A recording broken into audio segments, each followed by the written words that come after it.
નમસ્કાર સૌને। આજે આપણે દ્વિતીય વર્ષ કોર્સ 2 બ વૈવિધ્ય જાતિ અને સમાવેશી શિક્ષણ, જેમાં પ્રથમ પ્રકરણ 1 સમાવેશી શિક્ષણ, જેની વિગતે ચર્ચા કરીશું। આધુનિક મનોવૈજ્ઞાનિકે વ્યક્તિગત તફાવતોના સિદ્ધાંતને સ્વીકાર્યો છે, કારણ કે આપણે સૌ જાણીએ છીએ કે આપણા જ ઘરમાં એક જ માતા પિતાના 2 સંતાનો હોય છતાં પણ બંનેમાં ભિન્નતા જોવા મળે છે।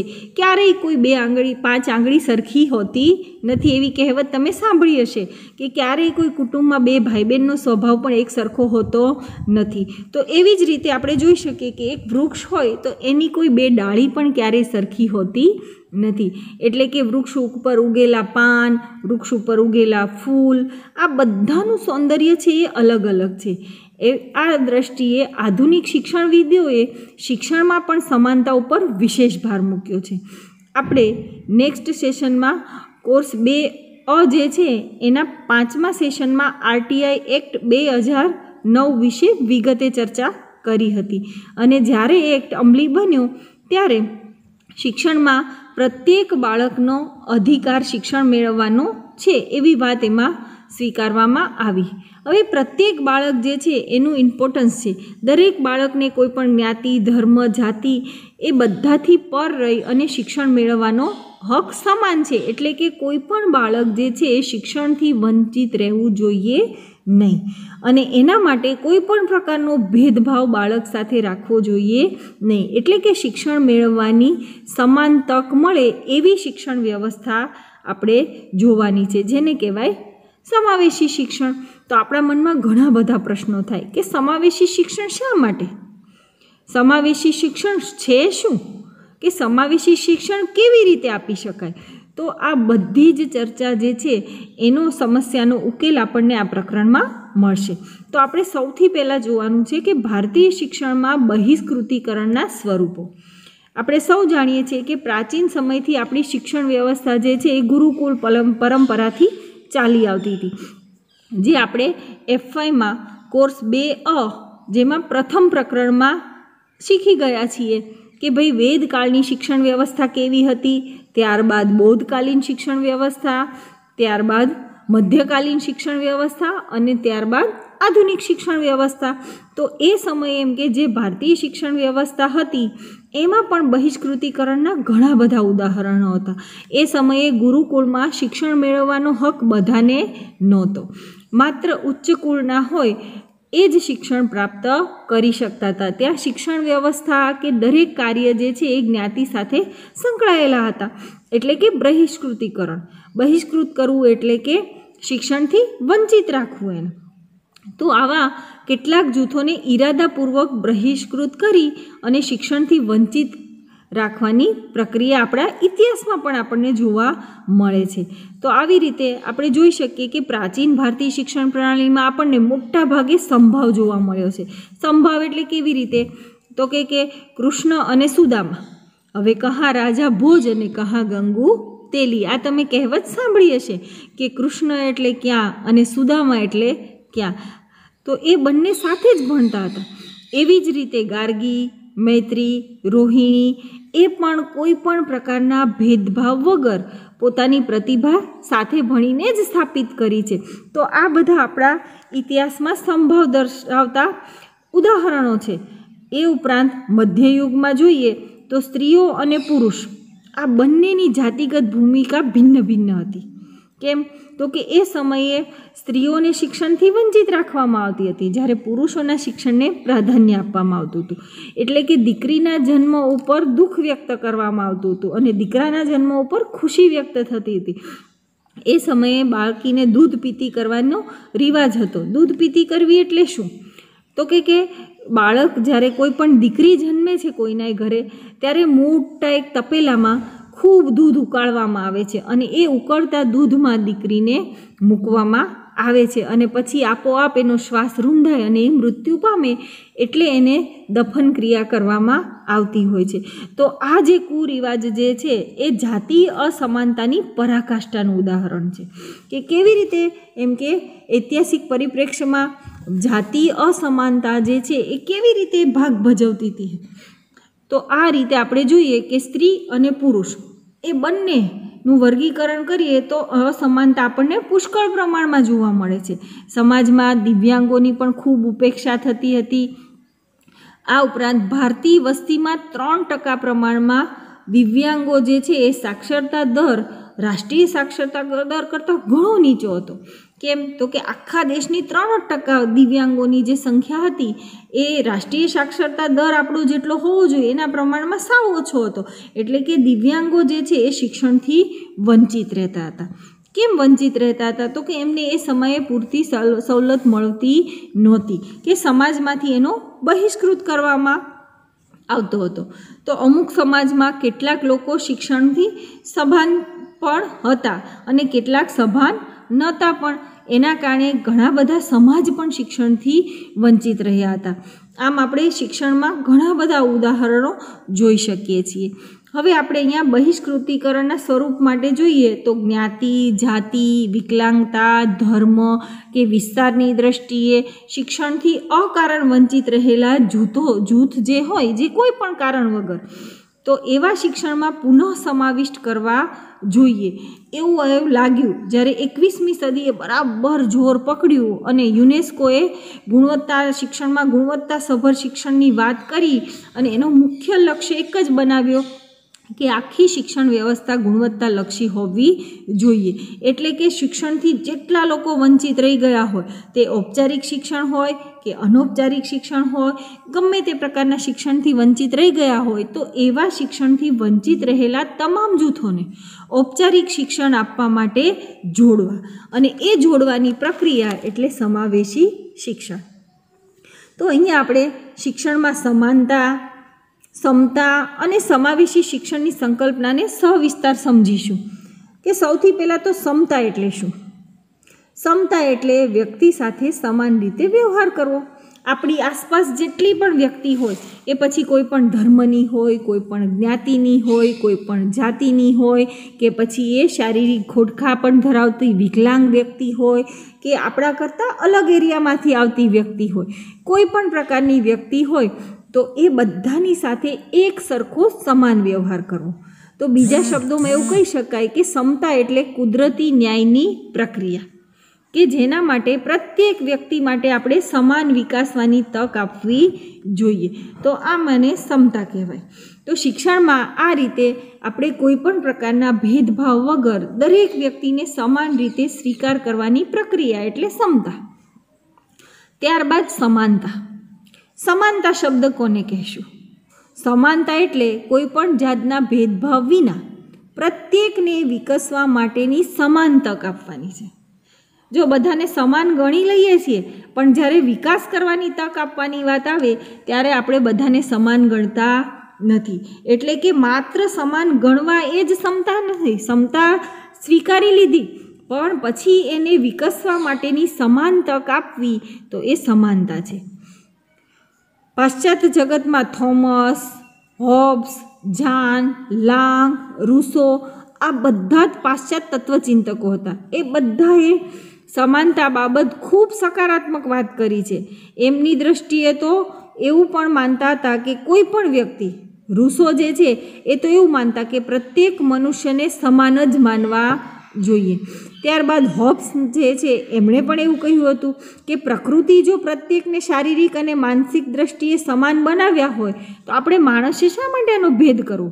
અને બધાને અધિકાર ક્ષેત્ર પરાવલંબી છે, કારણ કે કોઈ પણ વ્યક્તિ, આખી પ્રકૃતિમાં જન્મ લેનારી કોઈ પણ વ્યક્તિ 100% સ્વાવલંબી નથી. એને ક્યાંક ને ક્યાંક કોઈનો આશ્રય લેવો પડતો જ હોય છે. તો પ્રકૃતિએ બધાને સમાનતા ધરાવતા બનાવ્યા છે, તો આપણે મનુષ્યમાં એ શા માટે આમાં ભેદભાવ રાખવો જોઈએ? ત્યારબાદ રૂસો જે છે એને તો સમાનતા બાબત ખૂબ એમ કે પ્રબળ સમર્થન આપેલું. તેમના કેટલાક નિબંધો પણ લખાયેલા. પ્રકૃતિ રીતે પ્રત્યેક મનુષ્ય સમાન છે એ વિષય ઉપર ખૂબ ભાર મૂક્યો, જે આપણે કોર્સ 2 પ્રથમ વર્ષમાં શીખી ગયા છીએ એ રૂસો વિશે. મૂળભૂત રીતે આપણે જોઈએ તો પ્રત્યેક મનુષ્ય સમાન છે એવો સૂર તો આપણા ધર્મશાસ્ત્રોમાં પણ છે. શ્રીમદ ભગવદ્ ગીતામાં પણ એવું કહેવાયું છે કે અહમ બ્રહ્માસ્મિ, હું બ્રહ્મ છું, એટલે કે પ્રત્યેક મનુષ્ય સમાન જ છે. આ વસ્તુ તે સમાનતા સૂચવે છે કે દરેક માણસ એમ કે હું બ્રહ્મ છું, તો બધા પૃથ્વીમાં જેટલા મનુષ્યો છે એ સમાન છે. એટલે આપણે ટૂંકમાં એવું કહી શકીએ કે કોઈ પણ પ્રકારના કોઈ પણ જાતના ભેદભાવ વિના પ્રત્યેકને વિકસવા માટેની સમાન તક આપવી એટલે કહેવાય સમાનતા. ત્યારબાદ છે સમાવેશી શિક્ષણની સંકલ્પના. સમાન ગણી લીધા, સમાનતા પણ સમજ્યા. હવે સમાવેશી શિક્ષણ એટલે શું? તો કે આધુનિક સમયમાં સમાવેશી શિક્ષણ અને શિક્ષણમાં સમાવેશન, આ બે શબ્દો ખૂબ પ્રચલિત છે. જો બંનેમાં ભિન્નતા છે, સમાવેશી શિક્ષણ અને શિક્ષણમાં સમાવેશન, આ બંનેની વ્યાખ્યા અલગ અલગ છે. તમે જોઈએ તો બંનેના અર્થ ભિન્ન હોવા છતાંય ઘણીવાર આપણને એના અર્થમાં સમાનતા પણ જોવા મળે. સમાવેશી શિક્ષણ કોને કહેવાય? સૌથી પહેલાં તો કે સમાવેશી શિક્ષણ એટલે એવું શિક્ષણ કે જેમાં વિકલાંગ બાળકો હોય એને અન્ય બાળકો સાથે એક જ શાળામાં એક જ અભ્યાસક્રમનો અભ્યાસ સાથે મળીને કરે, તે અધ્યયન પ્રક્રિયાને સમાવેશી શિક્ષણ કહે છે. એટલે કે કોઈ પણ એક વિકલાંગ બાળક છે એ આપણી સામાન્ય શાળામાં બીજા જે બાળકો ભણી રહ્યા છે, જેને કોઈ પણ પ્રકારની ખોડખાપડ નથી, સ્વસ્થ તંદુરસ્ત છે, એવા જ બાળકોની સાથે એક જ બેન્ચીસ પર બેસી અને એ બાળકો જે અભ્યાસક્રમ કરે છે એ જ અભ્યાસક્રમનો અભ્યાસ વિકલાંગ બાળકો પણ ભણે, તો આ જે પ્રક્રિયા છે એને કહેવાય અધ્યયન પ્રક્રિયામાં શિક્ષણમાં સમાવેશી શિક્ષણ. એટલે કે જે બાળક વિકલાંગ છે એને શિક્ષણ પ્રક્રિયામાં ભણવા માટે શાળામાં એનો સમાવેશ કરવો, તો આ છે સમાવેશી શિક્ષણ. હવે કમનસીબે કેટલાક વિકલાંગ બાળકો જે છે એ શિક્ષણ સાથે જોડાયેલા શબ્દ સમાવેશન માટે પણ પ્રયોજાતો હોય છે અને શિક્ષણથી વંચિત રહેલા જૂથોની બાદબાકી પણ થઈ જતી હોય છે. કેમ કે ઘણી બધી વાર શિક્ષણની વાત આવતી હોય ત્યારે કેટલા બધા જૂથો જે છે એ ધર્મ, જ્ઞાતિ, જાતિ, લિંગ, શારીરિક વિકલાંગતા કે વિસ્તારના ભેદભાવ રાખ્યા વગર આપણે એને સમાન રીતે સ્વીકારવાના છે. એટલે કે આ બધાને આધુનિક શિક્ષણના પરિપ્રેક્ષ્યમાં આવા કોઈ પણ પ્રકારના ભેદભાવ રાખ્યા વગર શિક્ષણની જે પ્રક્રિયા છે એમાં સમાન રીતે વિકાસ કરવાની તક પૂરી પાડવામાં આવે તો એને શિક્ષણમાં સમાવેશન કહેવાય. તો આમ યુનેસ્કોના અભિપ્રાય પ્રમાણે સમાવેશી શિક્ષણ એટલે શિક્ષણ, સંસ્કૃતિઓ, સમુદાયોની સહભાગીદારી વધારી, શિક્ષણ તથા શિક્ષણના અંદરના નિષેધને ઘટાડી, તમામ અધ્યેતાઓની વિવિધ જરૂરિયાતોને ધ્યાનમાં લેવાની અને પ્રતિભાવ આપવાની પ્રક્રિયા કહેવાય. બીજા અર્થમાં એવી પણ વ્યાખ્યા આપણે કરી શકીએ કે પ્રત્યેક બાળકમાં વિવિધતા સભર જરૂરિયાતોને ધ્યાનમાં રાખી, જો દરેક બાળકની જરૂરિયાત અલગ અલગ છે એ બધાને ધ્યાનમાં રાખી અધ્યયન અધ્યાપનમાં સહભાગીદારીતા વધારવા, અધ્યયન અને અધ્યાપનની પ્રક્રિયામાં સહભાગીદારી એમની વધારવા માટે સંસ્કૃતિ, સમાજ તેમજ શિક્ષણમાંથી તેમની વંચિતતા ઘટાડવાની પ્રક્રિયા એટલે શિક્ષણમાં સમાવેશન. આ ઉપરાંત બીજી પણ એક વ્યાખ્યા છે કે શારીરિક, બૌદ્ધિક, સાંવેગિક, સામાજિક, ભાષાકીય કે અન્ય કોઈ રીતના ભેદભાવોને અવગણીને તમામ બાળકોને તેમની શાળાઓમાં સમાવેશ કરવાની જવાબદારી એટલે શિક્ષણમાં સમાવેશન. આમ તમે જોઈ શકો છો કે આપણે અહીંયા સમાવેશન એ તમામ વિદ્યાર્થીઓને કોઈ પણ જાતના ભેદભાવ વગર જ શિક્ષણની સમાન તક આપવાની સ્થિતિ, ટૂંકમાં આપણે એવું કહી શકાય. એટલે કે વિદ્યાર્થી સ્થગિત સ્વગતિએ અને અન્યનો સહકાર મેળવીને પણ પ્રગતિ કરી શકે. તો આમ અહીંયા આપણે સમાવેશી શિક્ષણ અને શિક્ષણમાં સમાવેશન આ કલ્પનાને ખૂબ સરસ રીતે સમજ્યા. હવે વાત આવશે સમાવેશી શિક્ષણમાં વિવિધ સંસ્થાઓની ભૂમિકા. કારણ કે આપણે બાળક જે છે એ મુખ્યત્વે 3 સંસ્થાઓ સાથે જોડાયેલું છે: કુટુંબ, શાળા અને સમાજ. આ 3 મુખ્ય સંસ્થાઓ છે. બાળક જન્મથી મૃત્યુ પર્યંત સુધી આ સંસ્થાઓ સાથે સંકળાયેલું રહે છે. એટલે એ 3 સંસ્થાઓની ભૂમિકા શું છે? તો કે સૌથી પહેલાં બાળક જન્મે છે ત્યારે કુટુંબમાં જન્મે છે. એટલે સૌથી પહેલાં સમાવેશી શિક્ષણમાં કુટુંબની જવાબદારી ખૂબ અગત્યની છે. કેમ? તો કે કુટુંબ જે છે એને સમાજની લઘુ આવૃત્તિ તરીકે આપણે ઓળખીએ છીએ. બીજા શબ્દોમાં આપણે એવું પણ કહી શકીએ કે કુટુંબ એ સમાજનો પાયો છે. કારણ કે કુટુંબના રીત રિવાજો, કુટુંબની રૂઢિઓ, વલણો, માન્યતાઓ એ બધું જ શિક્ષણમાં સમાવેશનને વધુ દ્રઢ કે નબળું પણ બનાવી શકે છે. કેમ? તો કે કુટુંબમાં જ ભેદભાવ સૌથી પહેલાં શરૂ થાય છે, દીકરો અને દીકરી. એટલે કે જ્યાં દીકરો અને દીકરી આ બંનેની સમાનતા જ્યાં કુટુંબમાં જોવા મળે છે ત્યાં આવો ભેદભાવ રહેતો નથી. પણ કેટલા બધા કુટુંબો આજે પણ શિક્ષિત હોવા છતાંય સમાજમાં એવી માન્યતા ધરાવતા હોય છે કે દીકરા દીકરી એમ કે દીકરી છે એ સાપનો ભારો છે અને દીકરો છે એ 7 પેઢી તારે છે. તો આ જે માન્યતા જે છે અથવા તો દીકરી પારકી થાપણ છે, આવી ઘણી બધી ગેરસમજો સમાજમાં પ્રવર્તી હોય છે અને એના કારણે તમે જુઓ કે છોકરીઓ જે છે એ શિક્ષણથી વંચિત રહી જાય છે અને એના કારણે આજે સરકારે બેટી બચાવો બેટી પઢાઓ જેવી થીમ ઉપર ઘણી બધી ફિલ્મો કરી છે. એટલું જ નહીં, કન્યાઓના શિક્ષણને પ્રોત્સાહન માટે મળી રહે એના માટે કન્યા કેળવણી યોજના કરી, કન્યા કેળવણી રથ કર્યો છે. પછી જે દીકરીઓના શાળા પ્રવેશ દરમિયાન એમને બોન્ડ આપવામાં આવે છે. કન્યાઓના શિક્ષણ માટે KGBV નામની સ્કૂલો પણ ચાલુ કરવામાં આવી છે. ઘણી બધી દીકરીઓના જે શિક્ષણ જે છે કે એના જન્મ જે છે એને પ્રોત્સાહન મળી રહે એના માટે સરકાર પણ ખૂબ પુરસ્કૃત કરે છે સમાજને. તો સૌથી પહેલું તો કુટુંબ જ છે શિક્ષણમાં અગત્યની ભૂમિકા ભજવનારું.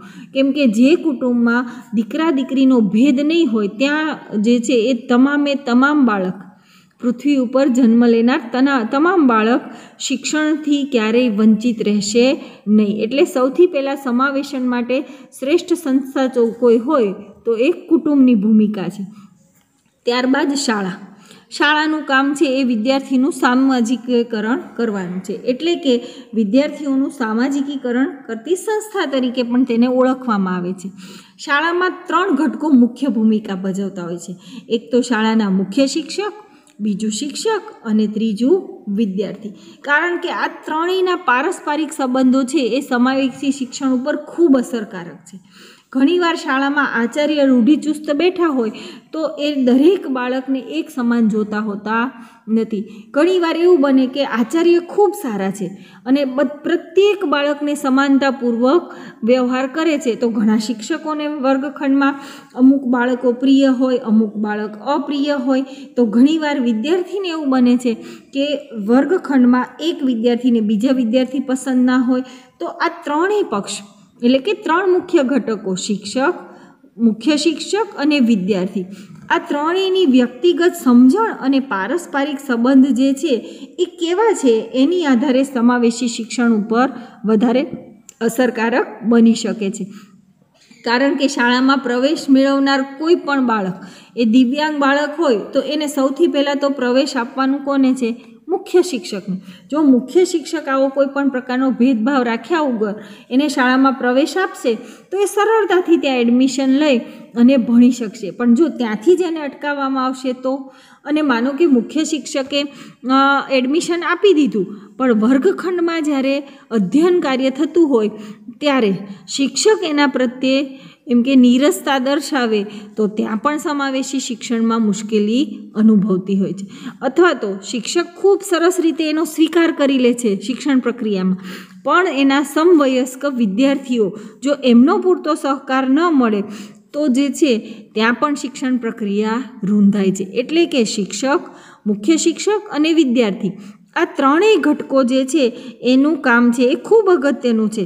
આપણે એક ઉદાહરણ જોઈ શકીએ કે તમે બધા એક ફિલ્મ જોઈ હશે, તારે ઝમીન પર, જેમાં આમિર ખાનનું પાત્ર જે છે એક શિક્ષક તરીકેનું છે અને ઈશાન નામનું બાળક જે છે એને એના માતા પિતા પણ તિરસ્કૃત કરતા હોય છે કારણ કે એ મંદબુદ્ધિનું બાળક છે અને એટલે એમને પણ એ વધારે પસંદ નથી. એટલે એને હોસ્ટેલમાં મૂકી આવે છે. વર્ગખંડમાં એ બધા જ બાળક કરતાં ખૂબ અલગ તરી આવે છે. આ સિચ્યુએશનમાં આમિર ખાન એની માનસિક પરિસ્થિતિને એક શિક્ષક તરીકે સમજે છે અને એ શિક્ષક તરીકેની એની ભૂમિકા જે છે એ ખૂબ સરસ બતાવી છે કે એક શિક્ષક જે છે એ દરેક વિદ્યાર્થીમાં રહેલી ટેલેન્ટને ઓળખી અને એને બહાર કેવી રીતે લાવે છે અને પછી જે કોમ્પિટિશન થાય છે એન્યુઅલ ફંક્શનમાં એને ફર્સ્ટ પ્રાઇઝ મળે છે અને એ દિવસે સૌથી વધારે કોને ચાહે છે? એના શિક્ષકને. અને ત્યારે એના માતા પિતાને પણ ખ્યાલ આવે છે કે એના બાળકની કેપેસિટી શું છે. તો આ જે સમાવેશનનું કામ જે છે એ શાળાનું છે. અને આ કામ જે છે એ શિક્ષકની કે પછી આચાર્યની કે વિદ્યાર્થીઓની ભૂમિકાથી ખૂબ સારું બની શકે છે. આમ શાળાના ત્રણેય ઘટકો જો પારસ્પરિક સહકારયુક્ત વિકાસાત્મક અભિગમ અપનાવી લે તો આત્મવિશ્વાસપૂર્વક શિક્ષણ અને વિકાસનો રાહ પકડવો ખૂબ સરળ બની જાય છે. તો હવે અહીંયા આપણે ત્રીજી વાત કરીએ સમાજની. સમાજ કેવી રીતે અગત્યની ભૂમિકા ભજવે છે? તો આ ચર્ચા આપણે કરીશું કે સમાજ જે છે એ નેક્સ્ટ સેશનમાં કરીએ. અહીંયા આપણો આ પીરિયડ પૂર્ણ કરીશું અને હવે આપણે પાર્ટ 2માં ફરી મળીશું.